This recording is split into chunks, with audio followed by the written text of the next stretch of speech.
Chapitre 2. Concernant la suprématie de la loi. La puissance mondiale et l'empire de Babylone disparurent pour toujours, et un autre prit sa place, la puissance et l'empire de Médo-Perse. C'était là un autre principe de gouvernement, et c'est là qu'est donnée au monde une autre leçon de liberté religieuse. Dans l'empire médo-persan, le principe du gouvernement était différent de celui de Babylone. Babylone, comme nous l'avons vu, n'était pas seulement une monarchie absolue, mais une autocratie, un gouvernement d'un seul homme, un absolutisme d'un seul homme. La parole du roi était la loi, et la loi était modifiable comme la volonté et la parole du roi pouvaient changer. Le roi était la source de la loi, sa parole était la loi pour tous les autres, mais pour lui-même, il n'y avait aucune restriction de droit. Le gouvernement médo-persan était aussi une monarchie absolue. Là encore, la parole du roi était la loi, mais à la différence essentielle de Babylone, une fois que la parole du roi était devenue la loi, cette loi ne pouvait être changée ou infirmée, même par le roi lui-même. Le roi lui-même était lié, même contre lui-même, par sa propre parole ou son décret qui était devenu la loi. Le gouvernement de la Médo-Perse était donc un gouvernement de droit, son principe était la suprématie de la loi. À la tête de l'administration de l'intendance de cet empire, il y avait 3 présidents, dont Daniel était le premier. En raison des connaissances, de l'intégrité, de la capacité et de la valeur générale de Daniel dans l'administration, le roi avait l'intention de l'établir sur tout le royaume. Ceci devenu notoire attisa la jalousie des 2 autres présidents et des princes, et ils conspirèrent pour le faire tomber.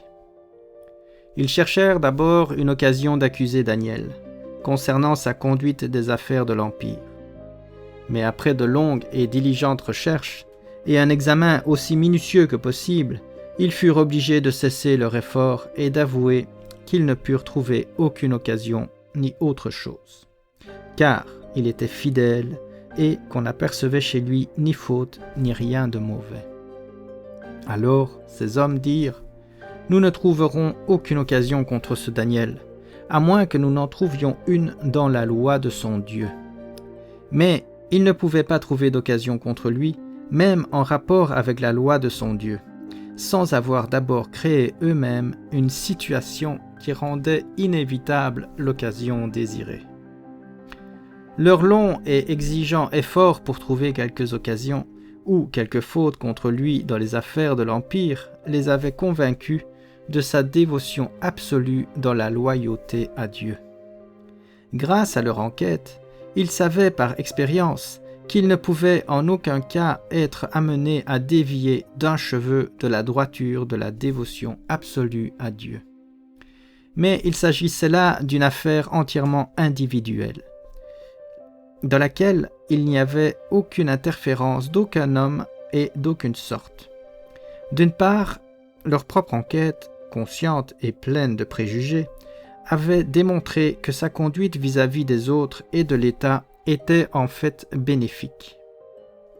Ainsi, aucun prétexte ne pouvant être invoqué contre lui, même en ce qui concerne la loi de son Dieu, comme les circonstances et les conditions l'étaient, et étant donné qu'ils étaient mis dans la nécessité de créer un tel prétexte, la dévotion inébranlable de Daniel envers son Dieu devint le moyen par lequel ils allaient procéder. Ils concoctèrent donc un plan dans lequel ils entraînèrent tous les chefs et satrapes de l'Empire et se rendirent auprès du roi et dirent : « Ô roi, vis éternellement. Tous les chefs du royaume, les intendants, les satrapes, les conseillers et les gouverneurs sont d'avis qu'il soit publié un édit royal avec une défense sévère portant que quiconque, dans l'espace de 30 jours, adressera des prières à quelque dieu ou à quelques hommes, excepté à toi, ô roi, sera jeté dans la fosse aux lions. Maintenant, ô roi, confirme la défense et écris le décret, afin qu'il soit irrévocable, selon la loi des Mèdes et des Perses qui est immuable. Daniel 6, versets 6 à 8. Le roi se laissait entraîner par cette proposition très flatteuse d'un si grand nombre des plus hauts dignitaires de l'Empire, et il signa le décret. Daniel sut que le décret avait été rédigé et que l'écrit avait été signé par le roi. Il savait que telle était désormais la loi de l'Empire, une loi à laquelle on ne pouvait ni renoncer ni déroger. Néanmoins, il se rendit chez lui, et fidèle à ses habitudes de prière 3 fois le jour, il priait et louait son Dieu comme il le faisait auparavant. Ses fenêtres étaient ouvertes. La loi impériale ne pesait pas assez lourd dans son esprit pour l'inciter à prendre la précaution de fermer ses fenêtres. Les conspirateurs, qui ne s'attendaient qu'à cela de la part de Daniel, entrèrent tumultueusement et trouvèrent Daniel qui priait et invoquait son Dieu. À la vue de ce mépris ouvert de la loi impériale, ils s'empressèrent d'aller voir le roi et lui demandèrent avec beaucoup de déférence : « N'as-tu pas écrit une défense ?» Le roi répondit : « La chose est certaine selon la loi des Mèdes et des Perses qui est immuable. » Puis les comploteurs rapportèrent que Daniel, l'un des captifs de Juda, n'a tenu aucun compte de toi, ô roi, ni de la défense que tu as écrite, et il fait sa prière 3 fois le jour. Le roi fut très affligé quand il entendit cela, parce qu'il s'était laissé flatter au point d'être pris dans un tel piège. Et il prit à cœur de délivrer Daniel.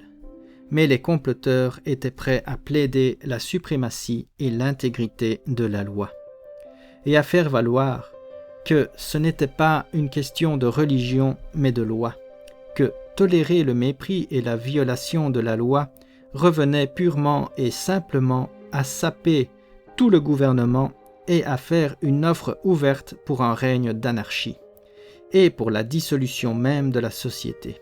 Qu'ils étaient extrêmement désolés qu'un homme aussi excellent que Daniel soit ainsi impliqué, mais que permettre un tel mépris ouvert de la loi de la part d'une personne d'un rang et d'une réputation aussi élevée ne serait que pire, car le fait même du rang élevé et de la grande réputation de celui qui a si ouvertement méprisé la loi n'en serait qu'un encouragement de plus pour tous à faire de même, etc., etc.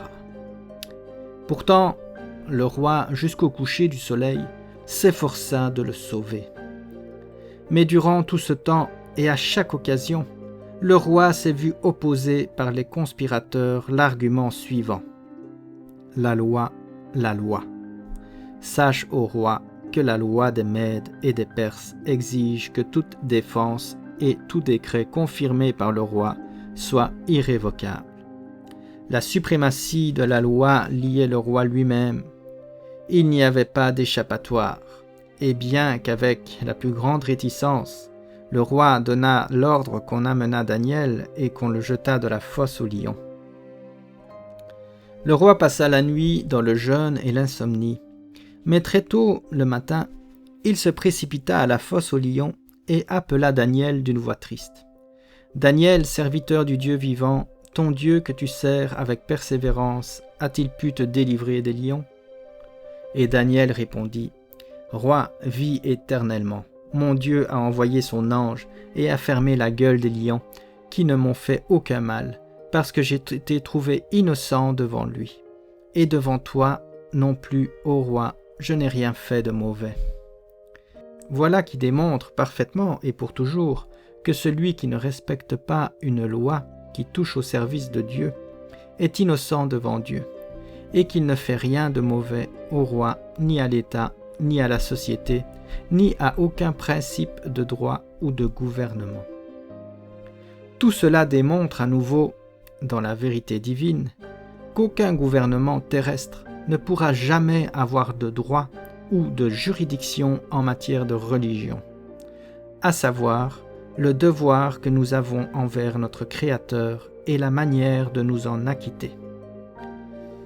Et dans ce cas, il y a là la preuve supplémentaire qu'un gouvernement ne peut jamais, de plein droit, incorporer dans la loi des dispositions touchant à la religion, et ensuite plaider la suprématie et l'intégrité de la loi. Que ce n'est pas une question de religion en premier lieu, mais seulement de loi. Que nous ne demandons pas l'observance religieuse, nous demandons seulement le respect de la loi. Dans le cas de Daniel et de la suprématie de la loi des Mèdes et des Perses, la réponse divine à toutes ces supplications est que rien de ce qui concerne la religion ne peut jamais, de plein droit, avoir une place dans la loi. Le droit à une parfaite individualité en matière de religion est un droit divin et donc absolument inaliénable. Faire des observances ou des interdictions religieuses une question de loi n'affecte pas le libre exercice de ce droit divin. La plénitude de ce droit et la parfaite liberté de son exercice demeurent toujours les mêmes, même si la religion devient une matière ou une partie de la loi. Et lorsque la religion, l'observance ou la prohibition religieuse est incorporée dans la loi, même si la loi est aussi suprême et inflexible que celle des Mèdes et des Perses, le droit divin et la parfaite liberté de l'individualité dans la religion s'étendent alors à la loi qui incorpore la religion, et cette loi n'est tout simplement pas une loi. Le subterfuge consistant à faire respecter les observances ou les prohibitions religieuses sous le couvert de la suprématie et de l'intégrité de la loi, au lieu de supprimer ou de limiter de quelque manière que ce soit le droit divin ou la parfaite liberté de l'individualité en matière de religion, ne fait que répondre au point de balayer en fait tout motif de revendication de la suprématie et de l'intégrité de la loi, en annulant en fait la loi spécifique en cause. Le droit civil est à juste titre souverain dans le domaine des choses civiles, mais dans le domaine des affaires religieuses, il n'a tout simplement pas sa place. En présence du droit divin, de l'individualité en religion par rapport au gouvernement autocratique, illustré par le roi Nebuchadnezzar, la parole du roi doit être modifiée. En présence du droit divin de l'individualité dans la religion en relation avec la suprématie et l'inflexibilité de la loi, illustrée par le gouvernement des Mèdes et des Perses, toute loi qui touche ou considère la religion n'est tout simplement pas une loi. Le domaine de la religion est le domaine de Dieu. Dans ce royaume, Dieu seul est souverain et sa volonté est la seule loi. Et dans ce royaume, l'individu est seul avec Dieu et responsable devant lui.